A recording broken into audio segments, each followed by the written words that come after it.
I'll be reading from James 3:13 through 18. Who among you is wise and understanding? By his good conduct, he should show that his works are done in gentleness that comes from wisdom. But if you have bitter envy and selfish ambition in your heart, don't boast and deny the truth. Such wisdom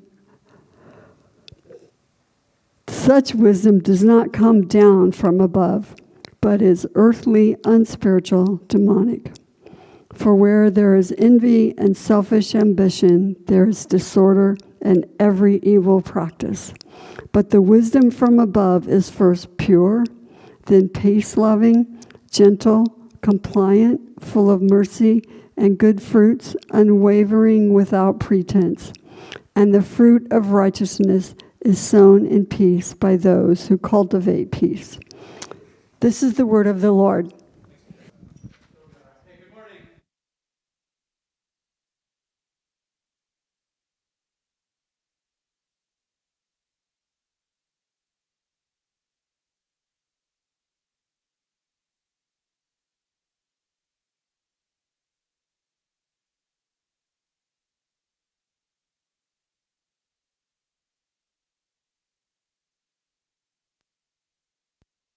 Experiencing a fracture in their leadership and a division among themselves by leaders that are claiming to be wise.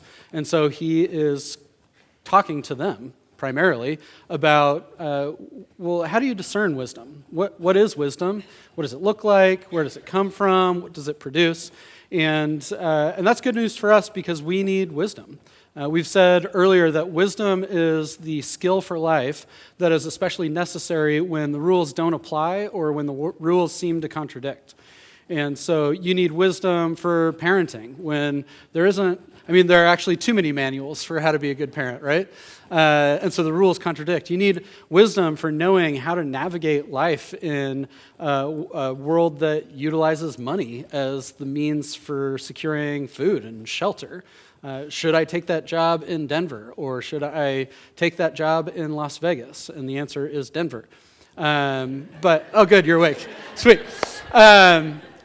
We need wisdom to navigate life. It helps us understand the best thing to do given the circumstances. And so this passage is all about wisdom. And again, James is going to basically ask a rhetorical question and then offer a contrast that helps us see what wisdom looks like, where it comes from, and what wisdom produces. And so here, let's read that first question. Who among you is wise and understanding? Well, think about it now. Who at Imprint would you consider to be wise and understanding, skillful for life? Think about that person in your head. What typifies them? What does their life look like? What makes you think, oh, that person has wisdom? Now, James is going to answer the question by saying, okay, prove it. Prove it. He says, by his good conduct, he should show that his works are done in the gentleness that comes from wisdom. Does that person that was in your head have a spirit of humility and gentleness? Do they live a life that is full of good works, or works that are beneficial to others, not just themselves? Or are they arrogant and wealthy, full of power? Maybe their life looks beautiful to you because they're successful, but James would say that's not wisdom. They've just figured out how to get ahead in life. He says, by his good conduct, he should show that his works are done in the gentleness that comes from wisdom. And he uses this word, kalos, for good conduct. It's not just good conduct, but kalos is the Greek word for lovely. Is his life beautiful? Is her life beautiful? And so the first thing that we need to know about wisdom is that the kind of wisdom that God is talking about is the good life, the beautiful life. It is lovely. Do you want to live the good life? Do you want your life to be attractive to other people? Do you want to feel like there's this aesthetic resonance to all that you do? That it's like your life is woven into the fabric of the universe? You need wisdom. You need wisdom. James goes on, and he's going to offer this comparison, this contrast between this wisdom, the true wisdom, and this false wisdom. And first he says in verse 14, "But if you have bitter envy and selfish ambition in your heart, don't boast and deny the truth." Remember, true wisdom is beautiful. It's gentle. It's humble. It's full of good works that are beneficial to others. But in verse 14, we see that false wisdom is full of bitter envy and selfish ambition that comes from the heart. The way I'd say it is true wisdom is beautiful. False wisdom is about me. True wisdom is about we. What is the ugly life? I mean, let's just think about it. Isn't it one marked by self-centered selfishness? That everything is directed back towards yourself. It's self-interested. And that's what you see with bitter envy and selfish ambition. Bitter envy is more like harsh jealousy. It's that harshness of life that turns everybody into a rival.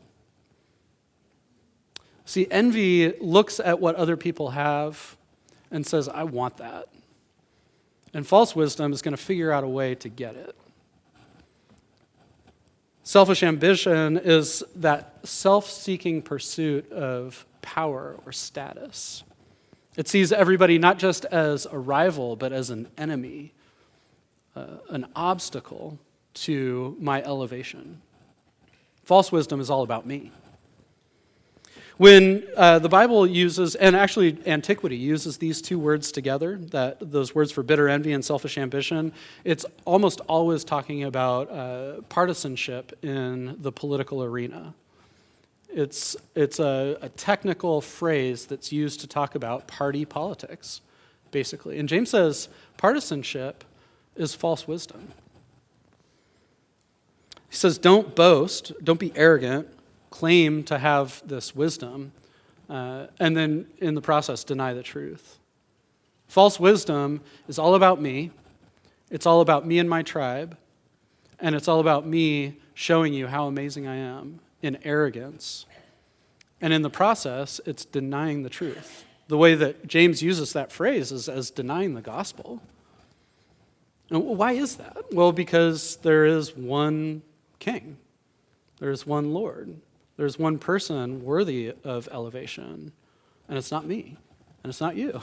It's Jesus. And so when we elevate ourselves over other people through envy and through jealousy and rivalry, we're making ourselves to be God, and we're denying the truth. Can you imagine a church community where there are people claiming to be wise and have a corner on the truth, to the detriment of that community, to the detriment of unity, and fracturing those communities and pulling them apart and saying, you have to believe this, and you have to do this, and you can't do that, and we are about the truth. Could you think of anything like that maybe in the last few years? Maybe? I mean, isn't this what we see when people say, you can't be a part of our church if you have to do this if you will be a part of our church?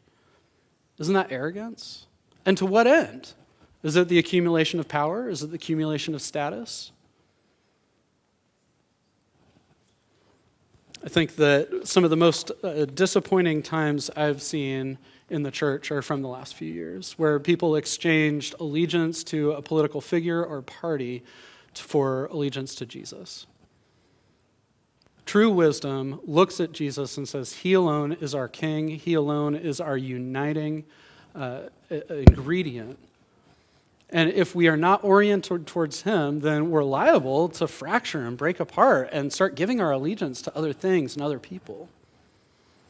Now, James says this is what it looks like in verse 16, in verse 16, where there is envy, selfish ambition, there's disorder in every evil practice. It produces evil. But where does it come from? Well, that's in verse 15. He says, such wisdom does not come down from above, but is earthly, unspiritual, demonic. Woo! So if you're familiar with your Bible or just Christendom in general, you know the unholy trinity is the world, the flesh, and the devil. And that's what we see here. Earthly, worldly. It is wisdom that actually lacks the heavenly perspective. It has a limited perspective. All you can see in this world is all there is. And so wisdom that is false looks from a limited perspective and makes some conclusions and decisions based off of that. So just practically, false wisdom is not wisdom at all. It's leaving out the most important perspective and ingredient. But the way James is talking about it is not just it's limited in perspective, but he associates it with the world. And the world is not just the world out there, it's such a scary place. What he's talking about is the world that is set in rebellion to God. The world that rejects his kingship, the world that rejects his love. So wisdom that is false aligns itself with the world. It is unspiritual, it's fleshy, it's natural. Rather than God's perspective, false wisdom is about me and my feelings and my desires. It pursues that which can make me happy, that feels good. And finally, demonic. Now, for Christians, there's about 60% statistically that are the Bible says there are such things as demons, and so I believe it, and there you go. 40% of you are really uncomfortable or just straight up are probably not. There's probably not any such thing as the demonic. The reality is, if you believe that Jesus Christ died and then rose from the dead 3 days later, demons shouldn't be a big stretch, right? The personal spiritual evil that motivates and energizes human decisions towards their own destruction is what we're talking about. The Bible calls that demonic. If you are familiar with the book Good Omens, you may have seen this play it out. Good Omens got made into a TV show that's actually quite good, at least the first season. It's very irreverent, certainly not orthodox, but it's good fun. And it's about a demon and an angel who are the oldest ones on the planet and end up becoming pals because, who else are you going to be friends with? It's like the Beatles and the Stones getting together and being friends. The demon named Crowley, because he used to crawl, he was the snake in the garden, Crowley has given up on doing evil because humans are just so much better at it than he is. So he's happy to take credit for it with hell so that he doesn't get into trouble. But humans don't need a whole lot of help on their own. They're so creative in it. And yet he continues to pump energy into the decisions that humans make. And so he's giving energy. I think that's a biblical picture of what the demonic does. It inspires and energizes our decisions for our bad. Now, let's think about that phrase, it seemed like a good idea at the time. I'd say that's false wisdom. But let me illustrate what demonic false wisdom looks like. Are you familiar with Vincent van Gogh and his painting, The Starry Night? It's beautiful, incredible. And there's a great story behind it, and I encourage you to go read about it on Wikipedia or something.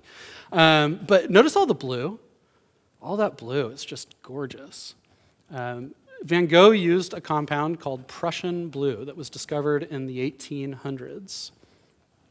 And all of a sudden, everybody's using it because it's just the most gorgeous, rich blue you can imagine. It's meant to bring beauty to the world. But in the early 20th century, there's a guy named Fritz Haber, who's a chemist. He's married to a gal named Clara. And initially, he starts discovering that Prussian blue, this gorgeous blue hue, can be used to synthesize fertilizers. Things that bring food to people, help feed the masses. It's like a really good thing. But during World War I, and especially during World War II, Fritz saw the wisdom in joining the Nazi Party. Initially just becoming a Christian nationalist for Germany, and then becoming a National Socialist Christian for the Nazi Party. He became radicalized. And he started taking his knowledge, his skill, and using it for nefarious means. He realized that Prussian blue could be synthesized into these compounds that could be synthesized into this thing called Zyklon B. And so he is responsible for gassing millions and millions of people. Because in Fritz's mind, wisdom was, Germany is the best. And if we win this war quickly, we will spread peace across the planet. Now, does that sound like wisdom? I mean, if this is all there is, then it's just your taste that it's not. But if there is some sort of transcendent moral absolute, and if there is such a thing as the demonic that's pumping energy and ideas into our decisions, I would say that's demonic.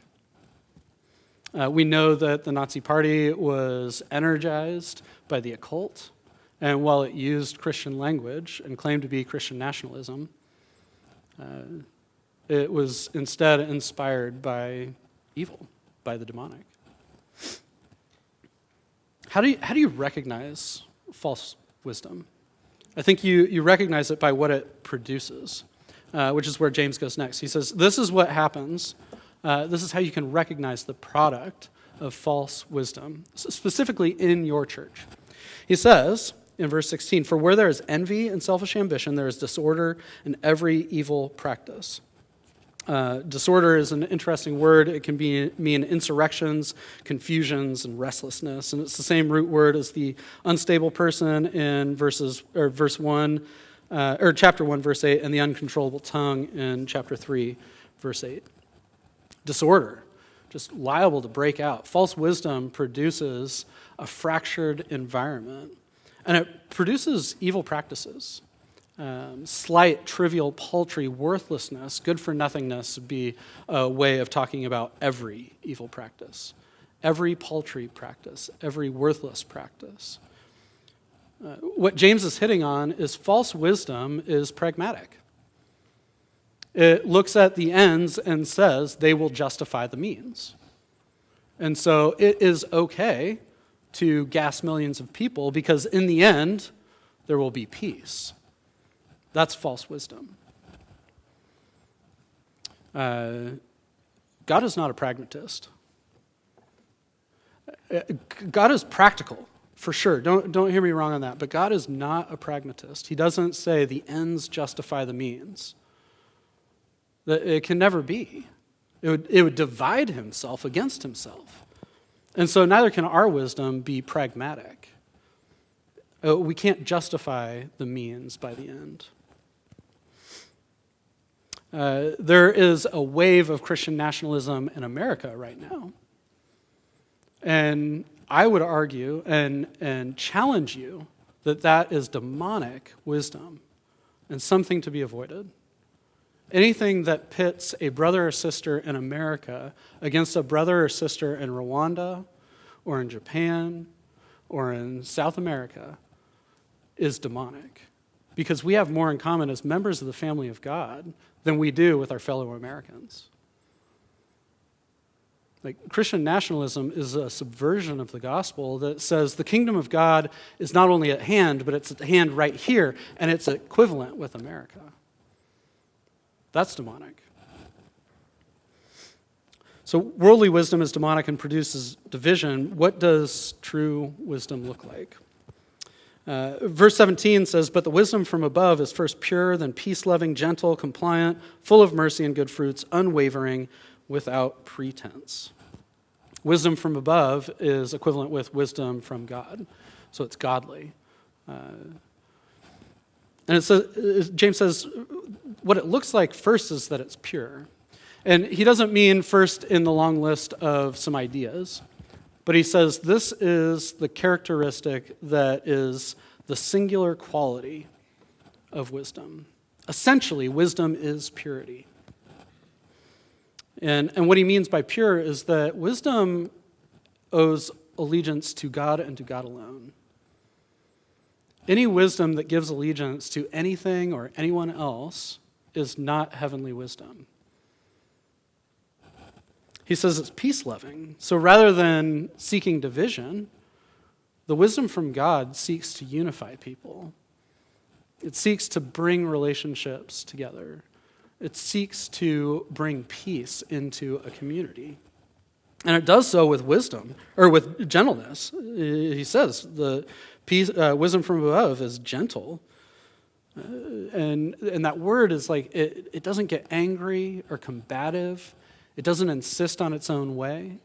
It doesn't insist on its own rights, but instead is kind and careful with those around it. Now, you might like all of those things and then get to compliant and just like cross it out secretly and move on to the next thing because, we're good Americans. Compliant does not sound wise. And if James was talking about compliance as in like, oh, no problem, do whatever you want, no big deal, then that wouldn't be wisdom, because then you'd have Fritz and his crew coming in saying, well, I know what we should do, and this is what we're going to do. And the compliant person would be like, okay, I guess I'm trying to be wise. What James means by compliant is open to reason. And some of these Greek words are a little bit opaque when we get into a list like this, right? When we see compliant, we're like, what's going on here? This doesn't make sense. And so we just have to read it into context. But I'm giving you the cheat sheet now. If you had spent some time during the week trying to figure out why is compliant in this list, you would have reached the conclusion and been like, oh, I looked in my study Bible and it's like, yeah, that's what the Greek says. It's open to reason. It's lenient. It's the kind of person who, though wronged and possessing the right to retaliate, nevertheless forgoes that right. The person who is open to hear the other person's side of things with patience and understanding, not to try and get to the point and move on. The wisdom from above is trying to figure out all of the information. And so it is open to being wrong. That would be what compliance is, according to James. It's merciful and fruitful. So instead of extending judgment and harshness, it extends mercy and forgiveness. And finally, it's unwavering, or nonpartisan would be a way we would put it today. It doesn't succumb to partiality or divisions, but instead is solely focused on Jesus. So while it is open to being persuaded, it won't compromise. It's unwavering. And finally, wisdom that is from God is sincere. It's not hypocritical. It isn't divided among itself. It doesn't look to God for the right thing to do outwardly and then practice whatever it feels like at home. It's sincere. From a pure heart, it seeks the best. Because remember, true wisdom is about we. False wisdom is about me. True wisdom is about we. What does this countercultural wisdom look like? And you kind of go through this list and you're like, oh, well, I'm okay on this. I'm a little bit, need a little work on this one, and I don't like that one, but I guess it's in there, so I got to do it. Remember in Galatians when Paul talks about the fruit of the Spirit, it's singular. It's one thing, right? There's one fruit of the Spirit, and then it has all these facets. And in really similar language, James is talking about heavenly wisdom with a bunch of facets. It's not a list that you try and do. It's something that happens as you seek wisdom from God. And then it creates all these facets. If it was a list that you had to work at, well, then all of a sudden that looks like I'm all about me again. It's about me and my moral performance. And then me and my moral performance start to judge other people who can't get it together to be compliant to me and my heavenly wisdom, right? I think about Martin Luther King a lot. This is a guy who was a pastor, who loved the Lord, and I think did some things that just, from an earthly perspective, seem so counterintuitive. He was willing to suffer rather than fight fire with fire. He was committed to nonviolent action, and he was killed for it. For the simple claim that God had made all human beings in his image. And where did he get that wisdom? Well, he says in this quote, he said, "We adopt the means of nonviolence because our end is a community at peace with itself. We will not retaliate with hate because Jesus still cries out in words that echo through the centuries. Love your enemies, bless them that curse you, pray for them that despitefully use you." He got his wisdom from above. Earthly wisdom would have said, man, you gotta do something. And there were other people involved in the civil rights movement who thought that violence was a good use, or violence was a justified means to accomplish the end of peace and unity. Martin Luther King and the others like him said, no, that's not the way of Jesus. Heavenly wisdom says we'd rather die for our enemies than be the ones that kill them. Doesn't that sound like Jesus? What does godly wisdom produce? James 8, chapter 3, verse 18 says, "And the fruit of righteousness is sown in peace by those who cultivate peace." It's a little riddle, right? It sounds so weird. It's like, what does that mean? The fruit of righteousness is sown in peace by those who cultivate peace. James is alluding to a passage in Isaiah chapter 32 that talks about what it'll look like when God brings peace on earth. And Isaiah 32 says it'll be like the fruit of righteousness sown in peace by those who cultivate peace. Here's a summary. Peaceful people produce peace by acting peacefully. Like, God's not a pragmatist. The means don't justify the ends. Heavenly wisdom says that you have to have righteous behavior and peacefulness in order to attain peace. You can't just produce peace through power. It won't be true peace. True wisdom is godly and produces peace. And so then the question is, well, how do we get that? Let me read Isaiah 32, verses 14 through 18. In this part of Isaiah, God's talking about what will happen when he brings peace on earth. And ultimately, he says that it's going to happen through judgment, but that through judgment, he will establish his kingdom. And he's in verse 14, he's going to talk about Jerusalem a little bit. He says, "For the palace will be deserted, the busy city abandoned, the hill and the watchtower will become barren places forever, the joy of wild donkeys and a pasture for flocks, until the Spirit from on high is poured out on us. Then the desert will become an orchard, and the orchard will seem like a forest. Then justice will inhabit the wilderness, and righteousness will dwell in the orchard. The result of righteousness will be peace. The effect of righteousness will be quiet confidence forever. Then my people will dwell in a peaceful place in safe and secure dwellings." That's sweet. And what he's saying is, like, until I pour out my Spirit, until I establish my kingdom, there can't be any peace.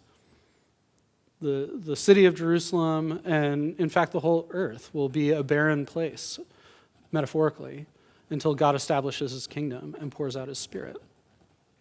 Now, if you go throughout the New Testament, you'll notice, if you're looking for it, that being Spirit-filled and being full of wisdom are interchangeable ideas in many places.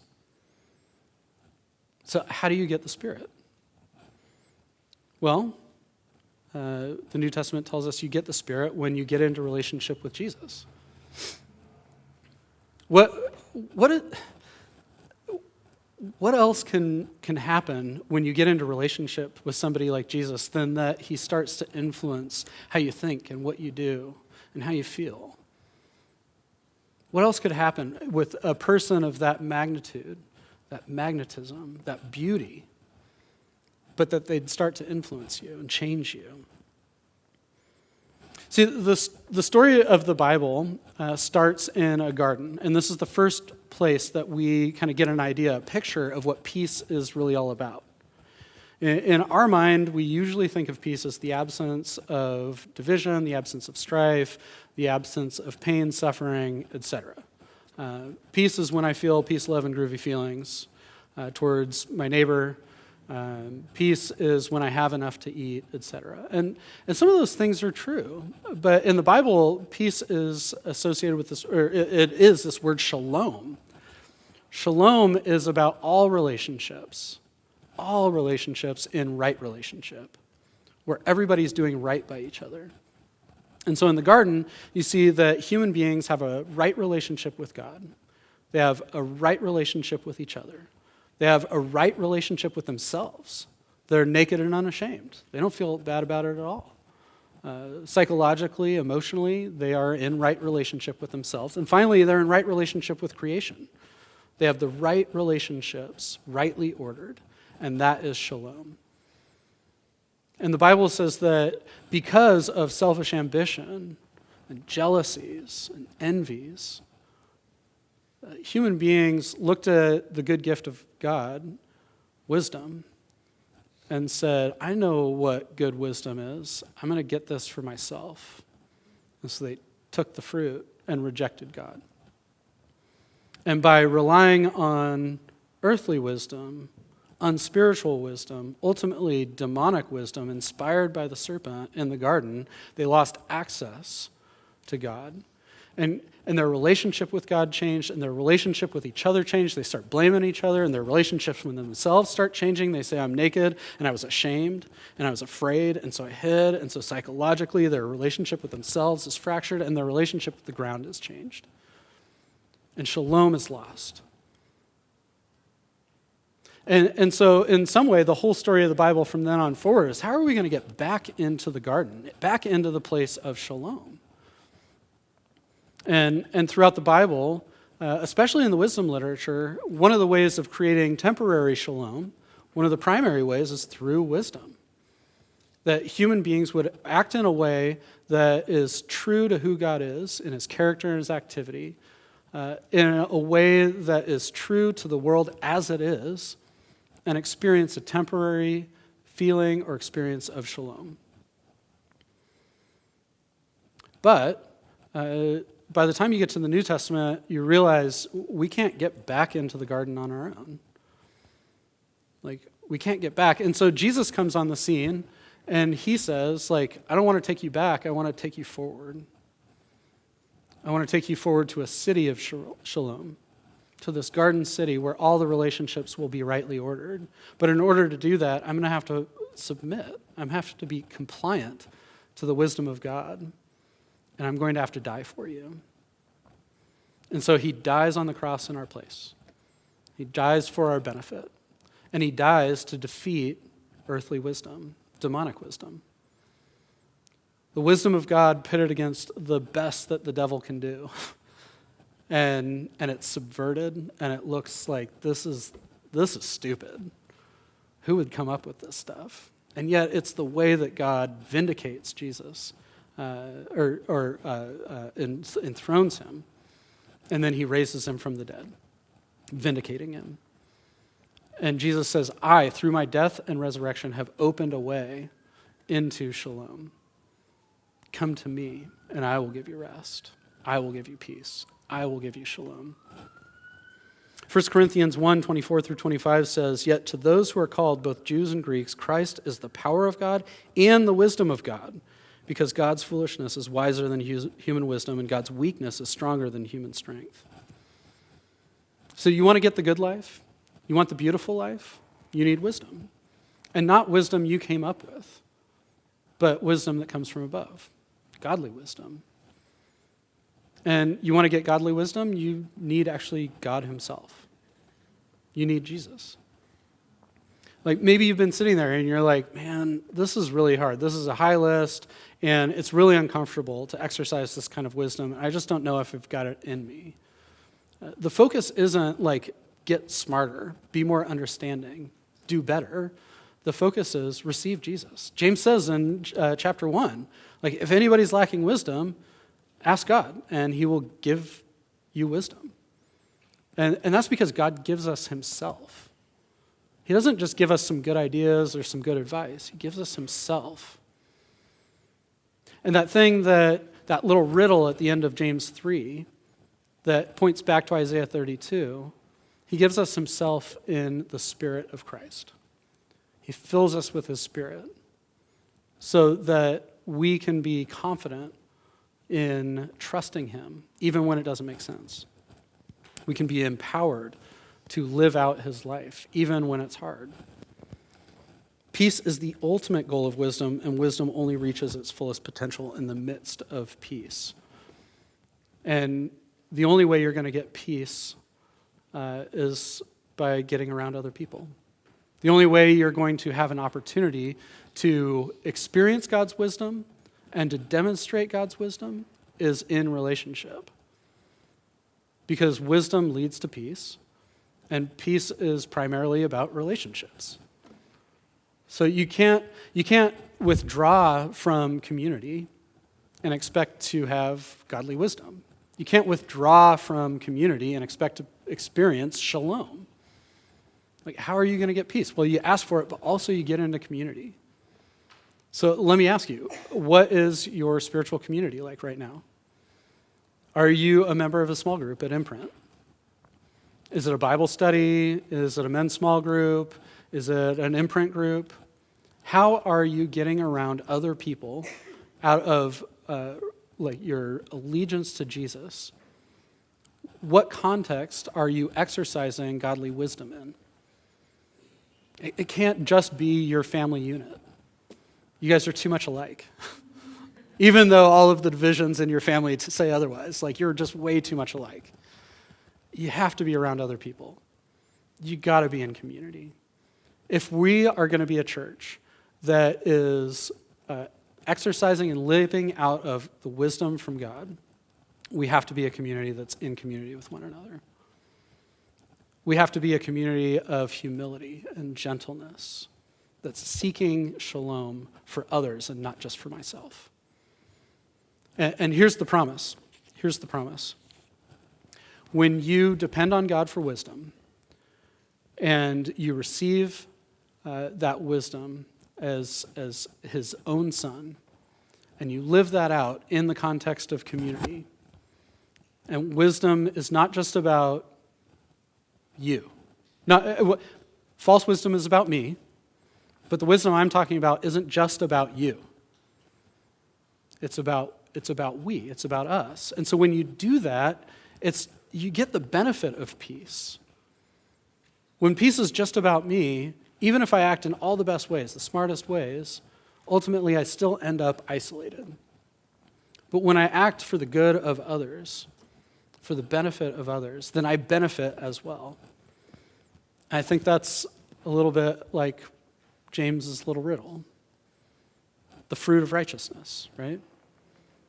That they enjoy the harvest. The peacemakers enjoy the harvest as they sow peace and make peace. 1 Thessalonians 5:23 was our benediction while we were going through the book of Thessalonians. And it says this: "Now may the God of peace himself sanctify you completely, and may your whole spirit, soul, and body be kept sound and blameless at the coming of our Lord Jesus Christ." And that's my prayer for you. That you would be in community, that you would seek God's wisdom, and that you would live it out as an expression of your faith in Jesus. Let me pray. Father, we are grateful that you are the God of peace, and that your Son is our peace, and he is our wisdom, and that by receiving him, you give us your Spirit, that we would be full of your Spirit and full of wisdom. Show us the ways in which we are relying on false wisdom, and reorient our hearts to your beauty, that we would desire what you offer and see that it is far greater than anything we could attain in any other way. We know that you are with us now, you love us, and are waiting for our response, that you want to meet with us and speak to us and heal us.